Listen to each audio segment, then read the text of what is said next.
নমস্কার প্রিয় শ্রোতা বন্ধুরা, রাধাকৃষ্ণ উইথ পিয়ালি চ্যানেলে আমি পিয়ালি আছি আজকে আপনাদের সাথে ভগবান শ্রীকৃষ্ণের মধুর ও মূল্যবান বাণী যা আপনাদের সাথে আলোচনা করার জন্য আপনাদের সাথে পুনরায় আবার চলে আসলাম।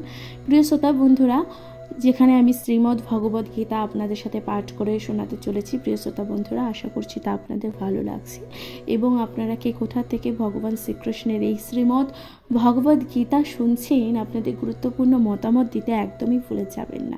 প্রিয় শ্রোতা বন্ধুরা, চ্যানেলে যদি প্রথমবার হয়ে থাকে তাহলে অবশ্যই চ্যানেলটিকে সাবস্ক্রাইব করে দিতে ভুলে যাবেন না। প্রিয় শ্রোতা বন্ধুরা, সবাই শুনতে থাকুন শ্রীমদ্ ভগবদ গীতা।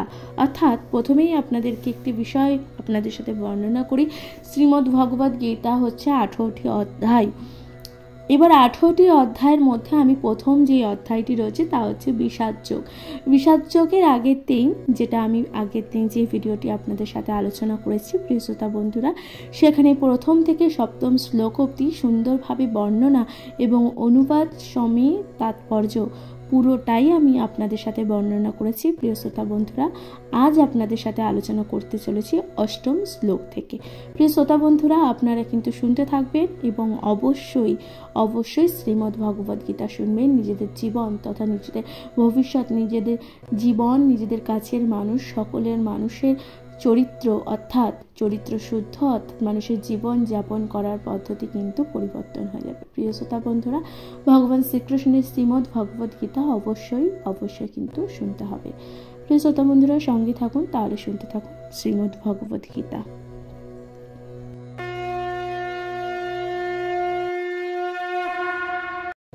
প্রিয় শ্রোতা বন্ধুরা, অষ্টম শ্লোকে কি বলছে? এখানে অষ্টম শ্লোকে বলছে ভবান ভীষ্মশ্চ কর্ণশ্চ কৃপশ্চ সমিতঞ্জয় অশ্বত্থামা বিকর্ণশ্চ সৌম্যদত্তিস্তথৈব।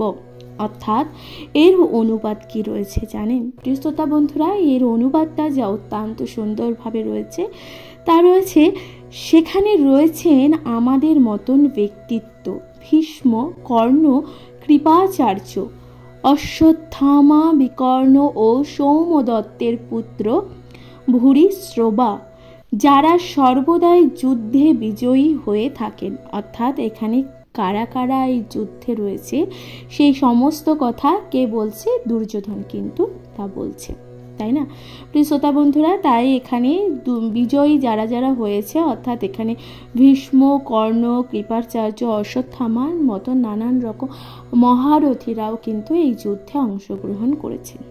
এর তাৎপর্য কি? এর তাৎপর্য হচ্ছে যুদ্ধে চিরজয়ী অসাধারণ বীরদের কথা দুর্যোধন এখানে উল্লেখ করেছে। প্রিয় শ্রোতা বন্ধুরা, এখানে দুর্যোধন কিন্তু আলোচনা করছে দ্রোণাচার্যের সাথে। বিকর্ণ দুর্যোধনের ভাই, অশ্বত্থামা হচ্ছে দ্রোণাচার্যের পুত্র এবং সৌম্যদত্তি বা ভূরিশ্রবা ছিল বার্লেকের রাজার পুত্র।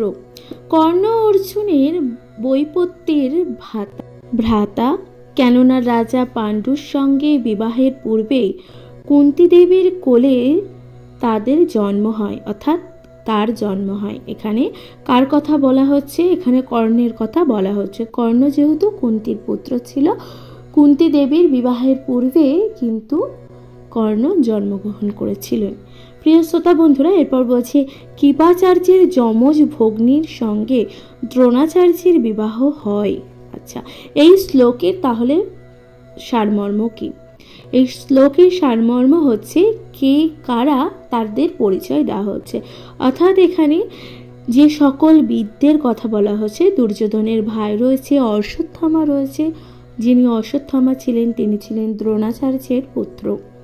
প্রিয় শ্রোতা বন্ধুরা, এছাড়াও কর্ণ ছিলেন অর্জুনের ভ্রাতা ছিল, কিন্তু তারা কিন্তু তা কখনোই জানতেন না যে তাদের কোনো জ্যেষ্ঠ ভ্রাতা ছিল। অর্থাৎ পঞ্চপাণ্ডবরা চিরকালই এটাই জানতেন যে তারা পঞ্চপাণ্ডব, অর্থাৎ তারা 5 ভাই।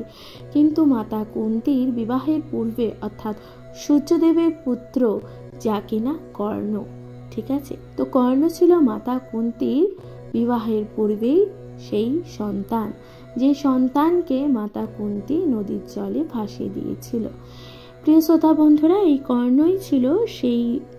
কর্ণই ছিল দুর্যোধনের রাজসভায় অন্যতম বীর যোদ্ধা।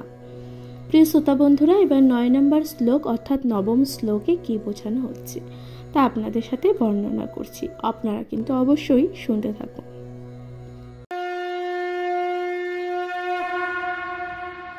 প্রিয় শ্রোতা বন্ধুরা, নবম শ্লোকে কি বোঝানো হচ্ছে? নবম শ্লোকে বলছেন যে অন্যশ্চ বহব সুরামদত্তে ত্যক্ত জীবিতা নানা শস্ত্র প্রহরণা সর্বে যুদ্ধ বিশারদা।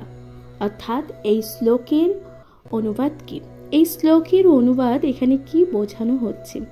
এই শ্লোকের সম্বন্ধে বলছে যে আরো বহু বীর রয়েছেন যারা আমার জন্য তাদের জীবন ত্যাগ করতেও প্রস্তুত। তারা সকলেই নানা প্রকার অস্ত্রশস্ত্রে সুসজ্জিত এবং তারা সকলেই সামরিক বিজ্ঞানে অভিজ্ঞ। এই সকল কথা কে বলছে? এই সকল কথা কিন্তু দুর্যোধন বলছে দ্রোণাচার্যের সাথে, কারণ দ্রোণাচার্যের মনোবল বৃদ্ধি করার জন্য যুদ্ধে। ঠিক আছে, তো প্রিয় শ্রোতা বন্ধুরা, এর তাৎপর্য কি ছিল? এই শ্লোকের যে তাৎপর্যটা কি? অন্য আর যে সমস্ত বীরেরা দুর্যোধনের পক্ষে ছিল, যেমন জয়দ্রথ, কৃত বর্মা, শল্য, এরা সকলেই দুর্যোধনের জন্য প্রাণ পর্যন্ত দিতে প্রস্তুত ছিল। পক্ষান্তরে এখানে স্পষ্টভাবে বুঝিয়ে দেওয়া হয়েছে যে পাপিষ্ঠ দুর্যোধনের পক্ষ অবলম্বন করার ফলে কুরুক্ষেত্রের রণাঙ্গনে এদের সকলের মৃত্যু অবধারিত ছিল, তাই না? এরা কিন্তু পাপিষ্ঠ দুর্যোধনের সঙ্গ নিয়েছিল প্রিয় শ্রোতা বন্ধুরা। তাই ভগবান বলছে যে এদের কিন্তু মৃত্যু একেবারে নির্ধারণ ছিল, কারণ এরা অধর্মের পথে গেছিল এবং দুর্যোধন যে কিনা ছিল একজন অধর্মী, এছাড়াও সে দুর্যোধনের পক্ষ যেহেতু নিয়েছিল, তারা পাপের পথটিকে বেছে নিয়েছিল। এরপর কি বলা হচ্ছে তাৎপর্যে?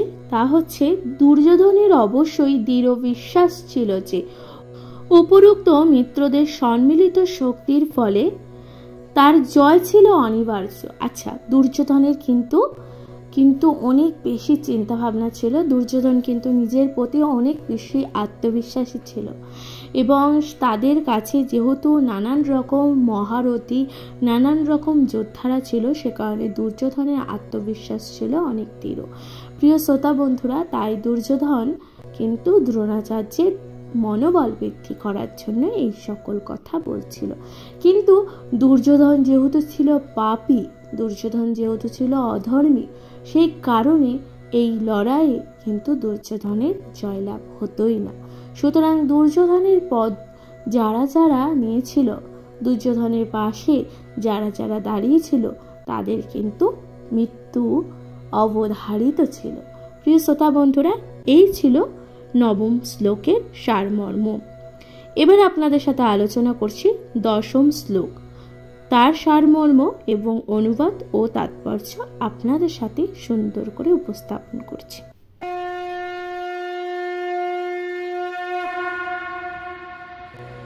প্রিয় শ্রোতা বন্ধুরা, দশম শ্লোকে কি বলা হচ্ছে? দশম শ্লোকে বলা হচ্ছে অপর্যাপ্তং তদস্মাকং বলং ভীষ্মাভিরক্ষিতম পর্যাপ্তকম তিদম তেষাং বলং ভীমাভিরক্ষিতম। প্রিয় শ্রোতা বন্ধুরা, এর অনুবাদ কি? অর্থাৎ এখানে কি বলছে দুর্যোধন, তা আমাদের কিন্তু জানতে হবে। প্রিয় শ্রোতা বন্ধুরা, এর অনুবাদ হচ্ছে আমাদের সৈন্য বল হচ্ছে অপরিমেয় এবং আমার পিতামহ ভীষ্মের দ্বারা পরিপূর্ণ সুরক্ষিত। অপরপক্ষে ভীমের দ্বারা সতর্কভাবে সুরক্ষিত পাণ্ডবদের শক্তি ছিল সীমিত। আচ্ছা, এখানে কিন্তু দুর্যোধন নিজের প্রশংসা করছে পঞ্চমুখ, অর্থাৎ দুর্যোধন যেখানে তিনি পিতামহ ভীষ্মের কথা বলছেন, পিতামহ ভীষ্ম ছিল কিনা সৈন্য সুরক্ষিত করে রেখেছিল, তা একদিক দিয়ে সঠিক, কারণ পিতামহ ভীষ্ম যেখানে ছিলেন তিনি ছিলেন অত্যন্ত বলবান এবং অত্যন্ত বয়োজ্যেষ্ঠ এবং শক্তিশালী একজন মহারথী এই যুদ্ধে। প্রিয় শ্রোতা বন্ধুরা, এই তারপর হচ্ছে তাৎপর্য কি? এখানে এই শ্লোকের যে তাৎপর্যটি তা আপনাদের সুন্দরভাবে বর্ণনা করছি। তাৎপর্য এখানে যা বলা হচ্ছে, এখানে দুর্যোধন কর্তৃক উভয় পক্ষের সামরিক শক্তির তুলনামূলক বিচার করা হয়েছে। অর্থাৎ এখানে কিন্তু দুর্যোধন দুই পক্ষ অর্থাৎ পাণ্ডব তথা কৌরবদের দুই পক্ষের তুলনামূলক যে শক্তিটি রয়েছে তার কিন্তু বিচার করছে। তা কিনা কার কাছে? দ্রোণাচার্যের কাছে। সে ভেবেছিল যে সর্বাপেক্ষা অভিজ্ঞ সেনাপতি পিতামহ ভীষ্মের দ্বারা বিশেষভাবে সুরক্ষিত হওয়ায় তার সমর শক্তি ছিল অপরিসীম। আচ্ছা, এখানে কিন্তু দুর্যোধন নিজের প্রশংসা একেবারে পঞ্চমুখ। দুর্যোধনের ছিল প্রচণ্ড আত্মবিশ্বাস, যেহেতু তাদের পাশে ছিল পিতামহ ভীষ্ম, তাই না? তারপর কি বলছে? পক্ষান্তরে আবার বলছে ভীষ্মের সম্মুখে নিতান্তই নগণ্য ছিল। প্রিয় শ্রোতা বন্ধুরা, এরপর বলছে অপেক্ষাকৃত কম অভিজ্ঞ সেনাপতি ভীমের দ্বারা রক্ষিত হবার ফলে পাণ্ডবদের সৈন্যবাহিনী ছিল সীমিত। আবার বলছি, দুর্যোধন এখানে বলছে যে অপেক্ষাকৃত যেহেতু ভীম ছিল কম অভিজ্ঞ ভীষ্মের থেকে, পিতামহ ভীষ্মের থেকে ভীম ছিল অনেক কম অভিজ্ঞ, সে কারণে তাদের সৈন্যবাহিনীও ছিল সীমিত। সুতরাং যুদ্ধে কিন্তু দুর্যোধনই জিতবে, এই দৃঢ় অভিজ্ঞ এবং চিন্তাভাবনা কিন্তু ছিল। দুর্যোধন চিরকালই ভীমের প্রতি ঈর্ষাপরায়ণ ছিল। দুর্যোধন কিন্তু চিরটা কালই ভীম এছাড়া পঞ্চপাণ্ডবদের প্রতি ঈর্ষা করত, অর্থাৎ হিংসার নজরে দেখত। ঠিক আছে প্রিয় শ্রোতা বন্ধুরা, কারণ সে জানতো যে যদি তাকে কোনোদিনও মরতে হয় তাহলে একমাত্র ভীমের হাতেই তার মৃত্যু হবে। এটাও কিন্তু দুর্যোধন জানতো যে সে যদি কখনো কোনোদিনও মরে যায় তাহলে কিন্তু ভীমের হাতে সে মারা যাবে। এই কথাটা কিন্তু সত্য। একই সঙ্গে ভীষ্মের মতন শ্রেষ্ঠ সেনাপতি উপস্থিতির কারণে সেই যুদ্ধ তার জয় সম্বন্ধে সে সুনিশ্চিত ছিল। অন্যদিকে কিন্তু ভীষ্ম তাদের সহায় ছিল এবং ভীষ্ম তাদের দলে যেহেতু ছিল, অর্থাৎ দুর্যোধনের দলে, তো সেই কারণে তারা কিন্তু অর্থাৎ দুর্যোধন কিন্তু সুনিশ্চিত ছিল যে তাদের জয়লাভটা হবে। যুদ্ধে জয়লাভ করার বিষয়ে যে সে নিঃসংশয় ছিল সেটি সে প্রতিপন্ন করেছে, অর্থাৎ যুদ্ধে সে জয়লাভ করবেই, এতটাই আত্মবিশ্বাস কিন্তু দুর্যোধনের ছিল। দুর্যোধন যুদ্ধ করার পূর্বেই সে নিজের প্রতি এতটাই আত্মবিশ্বাসী ছিলেন যে সে যুদ্ধটা যেন পুরোটাই জিতে ফেলেছে, অর্থাৎ পুরোটাই জিতে গেছে। সুতরাং প্রিয় শ্রোতা বন্ধুরা, ভগবান এখানে বলতে চেয়েছেন যে আত্মবিশ্বাস থাকা কিন্তু ভালো, কিন্তু জীবনে অধিক মাত্রায় আত্মবিশ্বাস থাকা তা কিন্তু কখনো কখনো আপনার জীবনে ক্ষতিকরও সিদ্ধ হতে পারে। সুতরাং আত্মবিশ্বাস যা কখনো কখনো আপনার জীবনে বিপজ্জনকও হতে পারে। প্রিয় শ্রোতা বন্ধুরা, ভগবান শ্রীকৃষ্ণের মধুর বাণী শুনতে থাকবেন এবং শ্রীমদ্ ভগবদ গীতা যা আজকে আমি আপনাদের সাথে পাঠ করে শোনাচ্ছি, অবশ্যই আপনাদের মূল্যবান মতামতগুলো দিতে একদমই ভুলে যাবেন না। প্রিয় শ্রোতা বন্ধুরা, এরপর আপনাদের সাথে আলোচনা করতে চলেছি একাদশ শ্লোক। প্রিয় শ্রোতা বন্ধুরা, অনুগ্রহ করে কিন্তু সবাই শুনতে থাকবেন, কমেন্টে লিখতে ভুলবেন না। জয় শ্রী রাধা কৃষ্ণ।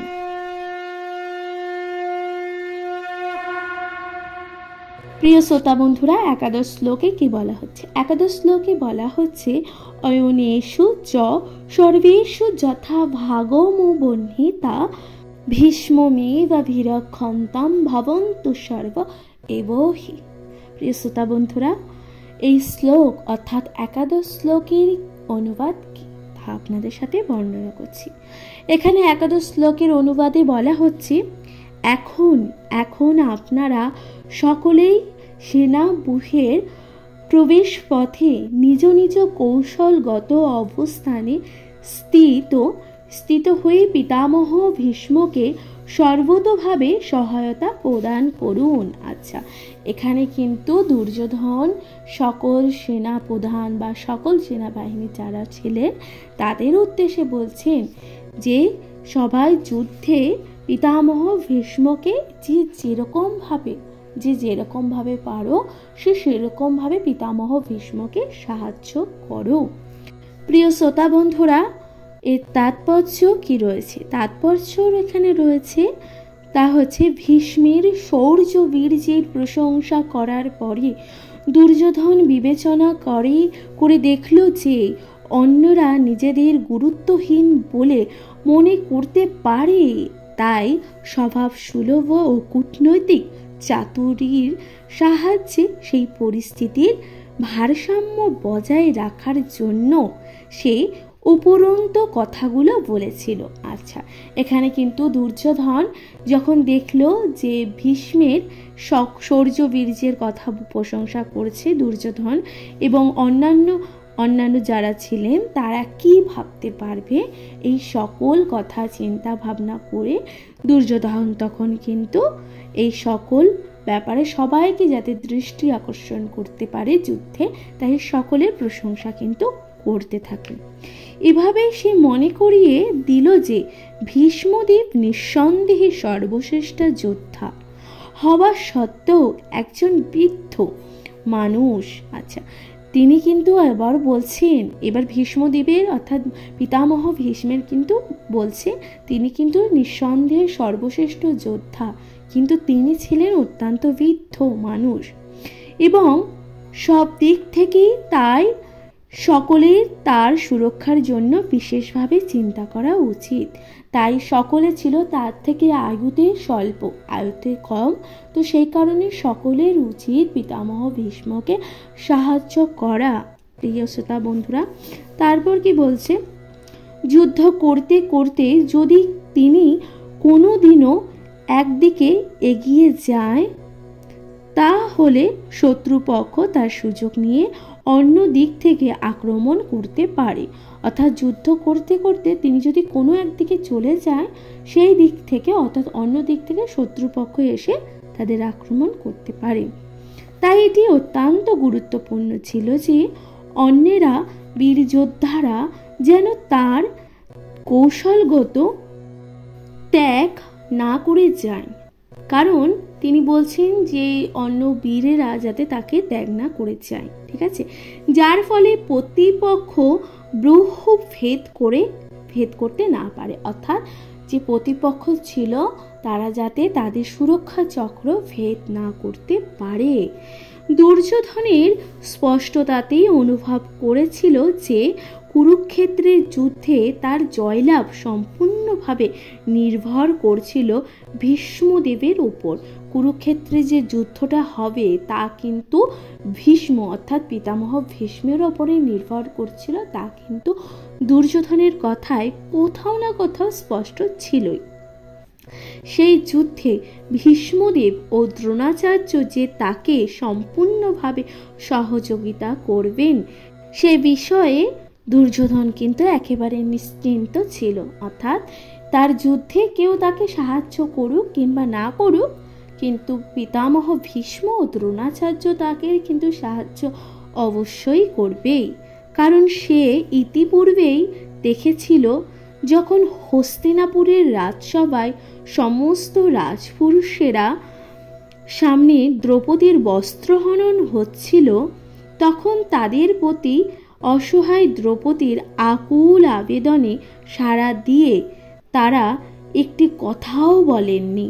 অর্থাৎ তিনি এটাও দেখেছেন, অর্থাৎ দুর্যোধন কিন্তু এটা দেখেছিলেন যখন দ্রৌপদীর ভরা সভায় বস্ত্রহরণ হচ্ছিল, দ্রৌপদীর ভরা সভায় বস্ত্রহরণ হয়েছিল, দ্রৌপদী কিন্তু আকুলভাবে প্রার্থনা করেছিল যাতে তাকে কেউ সাহায্যের জন্য এগিয়ে আসুক, কিন্তু দ্রৌপদীর সেই আকুল আর্তনাতে কিন্তু কেউ সাড়া দেয়নি, অর্থাৎ কেউ কোনো কথাই বলেনি।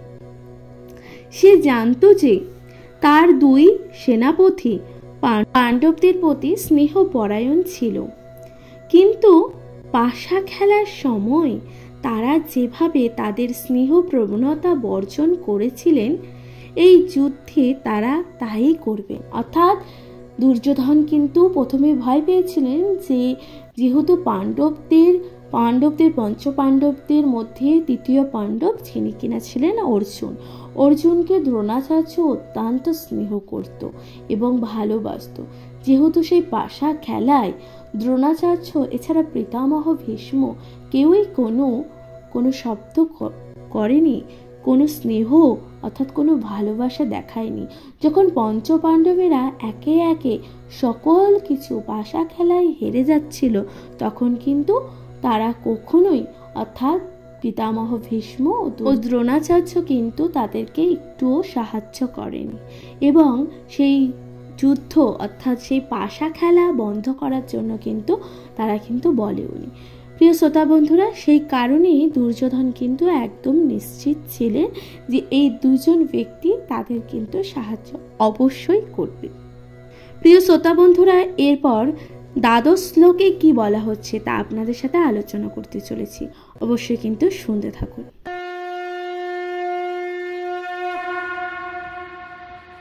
দ্বাদশ শ্লোকে বলছে, তস্য সঞ্জনয়ম হর্ষং ক্রুবিদ্ধং পিতামহ সিংহনাদং বিনোদশ্চৈ শঙ্খং দগ্ম প্রতাপবান।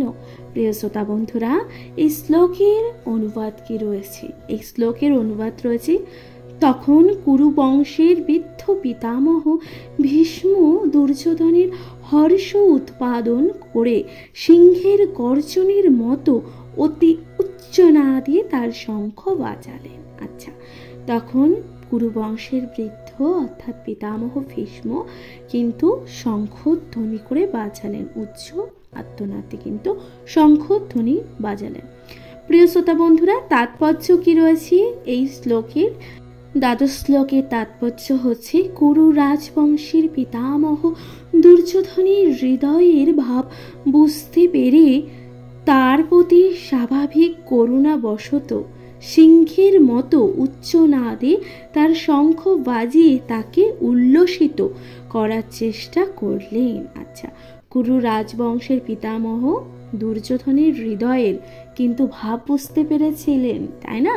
পিতামহ ভীষ্ম কিন্তু দুর্যোধনের মনের ভাব বুঝতে পেরেছিল এবং করুণাবশত অর্থাৎ দুর্যোধনের প্রতি তার করুণা হলো। তখন সেই করুণার বশে সে কিন্তু উচ্চনাদে শঙ্খ বাজিয়ে তাকে উল্লসিত করার চেষ্টা করলো, তাকে দেখাতে চাইলো যে সে বৃদ্ধ নয়, তাই না?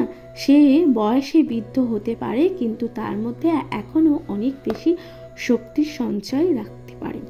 পরোক্ষভাবে শঙ্খধ্বনির মাধ্যমে তিনি তার হতাশাচ্ছন্ন পৌত্র অর্থাৎ পৌত্রকে এখানে দুর্যোধনকে জানিয়ে দিলেন যে এই যুদ্ধে জয়লাভ করার কোনোই আশাই নেই তার। আচ্ছা, সেই তার পৌত্র দুর্যোধন কিন্তু দুর্যোধনেরকে জানানোর জন্য অর্থাৎ দুর্যোধনকে এটাও জানিয়ে দিল যে তাদের কিন্তু এই যুদ্ধে কোনো রকম জয়লাভ করার আশাই নেই।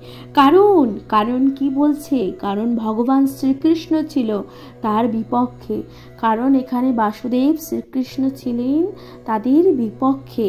সুতরাং এই যুদ্ধে যে তারা পরাজিত হবে তা এটা ভবিষ্যৎ।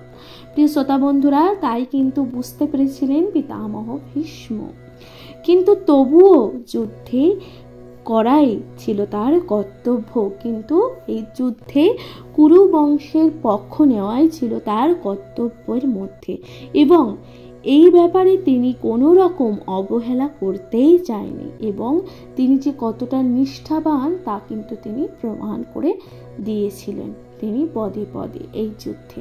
প্রিয় শ্রোতা বন্ধুরা, এখানেই সমাপ্ত হচ্ছে দ্বাদশ শ্লোকের পুরোটাই অনুবাদ। প্রিয় শ্রোতা বন্ধুরা, এরপর আপনাদের সাথে আলোচনা করতে চলেছি ত্রয়োদশ শ্লোক। আপনারা অবশ্যই কিন্তু শুনতে থাকবেন ত্রয়োদশ শ্লোক এবং আপনাদের গুরুত্বপূর্ণ মতামত দিতে ভুলে যাবেন না, কমেন্টে লিখতে কিন্তু একদমই কেউ ভুলে যাবেন না। জয় শ্রী রাধা কৃষ্ণা। প্রিয় শ্রোতা বন্ধুরা, শুনতে থাকুন।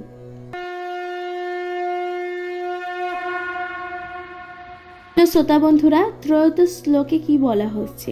ত্রয়োদশ শ্লোকে বলা হচ্ছে যে তত সংখ্যাশ্চ ভেষশ্চ পনবান গোমুখ সহসৈ বাফনন্তশ্চ সপ্তস্ত মূলহ ভবৎ। প্রিয় শ্রোতা বন্ধুরা, ত্রয়োদশ শ্লোকের অনুবাদ কি রয়েছে? ত্রয়োদশ শ্লোকের অনুবাদ রয়েছে, তারপর শঙ্খ, ভেরি, পনব ও অনাক, ঢাক ও শিখা সমূহ হঠাৎ একত্রে ধ্বনিতে হওয়ার ফলে এক তুমুল শব্দের সৃষ্টি হয়েছিল। অর্থাৎ এখানে শঙ্খ এছাড়াও নানান রকম বাদ্যযন্ত্র কিন্তু বাজতে শুরু করে দিল। প্রিয় শ্রোতা বন্ধুরা, এরপর আপনাদের সাথে আলোচনা করতে চলেছি চতুর্দশ শ্লোক। প্রিয় শ্রোতা বন্ধুরা, চতুর্দশ শ্লোকে কি বলা হচ্ছে তা আপনারা কিন্তু অবশ্যই শুনতে থাকুন।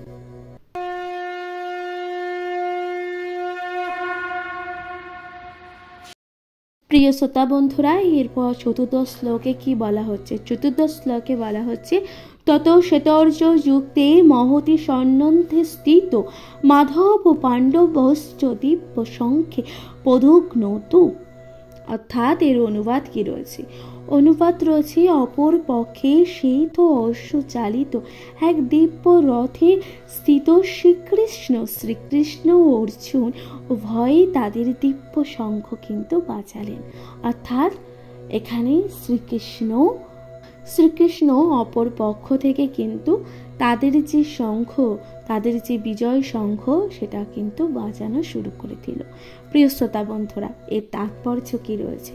তাৎপর্য এখানে রয়েছে যে ভীষ্মদেবের শঙ্খের সঙ্গে বৈসাদৃশ্য দেখে শ্রীকৃষ্ণ অর্জুনের হস্তান্তরিত শঙ্খকে দিব্য বলে বর্ণনা করা হয়েছে। কারণ দিব্য কেন বলা হয়েছে? কারণ এখানে শ্রীকৃষ্ণ ছিলেন, ভগবান শ্রীকৃষ্ণ ছিলেন, এই শঙ্খ যেহেতু বাজিয়েছিলেন, তাই দিব্য শঙ্খ বলা হয়েছে। দিব্য শঙ্খের ধ্বনি এই সংকেতের প্রদান করল যে ভগবান শ্রীকৃষ্ণ পাণ্ডব পক্ষে যোগদান করার জন্য অপরপক্ষে বিজয়ী হওয়ার কোনো আশাই ছিল না।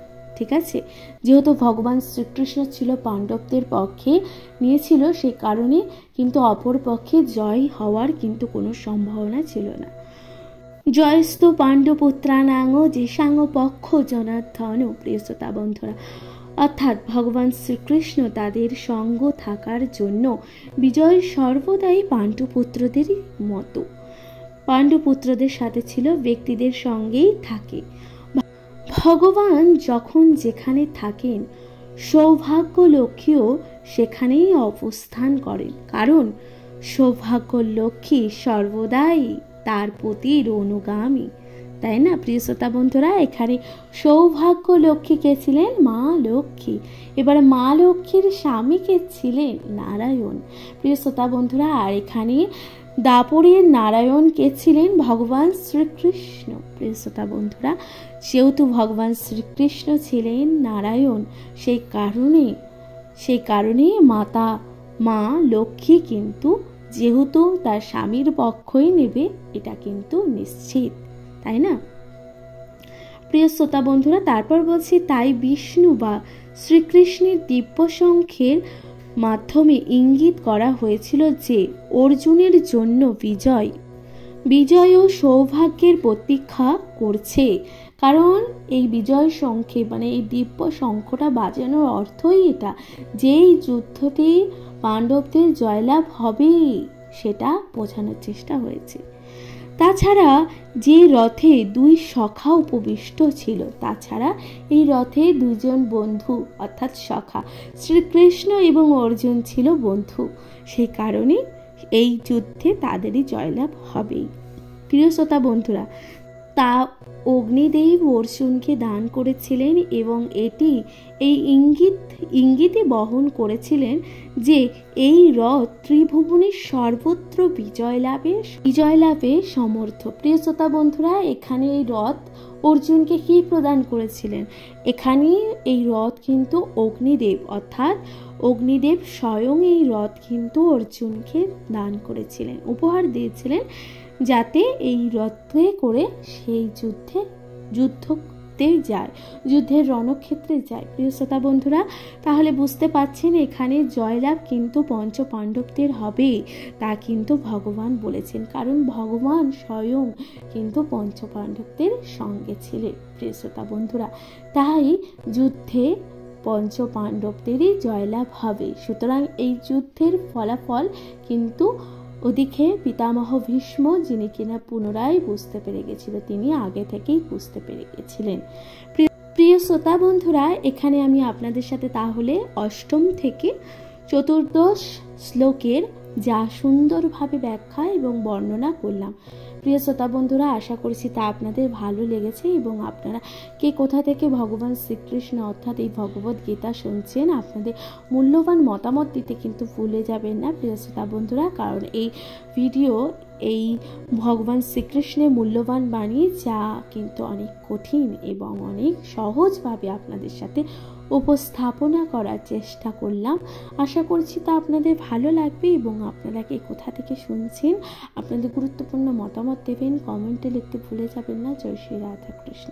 প্রিয় শ্রোতা বন্ধুরা, চ্যানেলে প্রথমবার হয়ে থাকলে অবশ্যই চ্যানেলটিকে সাবস্ক্রাইব করে দিতে ভুলে যাবেন না। লাইক, কমেন্ট এবং সাবস্ক্রাইব করে দিতে একদমই ভুলে যাবেন না। আপনাদের কাছের মানুষ, আত্মীয়, নিজেদের প্রিয়জনের সাথে ভগবান শ্রীকৃষ্ণের এই মধুর বাণী এবং শ্রীমদ্ ভগবদ গীতা যা আপনি পাঠ করে শোনাচ্ছি খুবই সহজভাবে আপনাদের আশা করছি ভালো লাগবে। আপনারা কিন্তু সবার সাথে ভাগ করে নিতে ভুলবেন না। রাধে রাধে প্রিয় শ্রোতা বন্ধুরা, ভালো থাকবেন, সুস্থ থাকবেন। আজকের মতন জানাচ্ছি বিদায়, নমস্কার।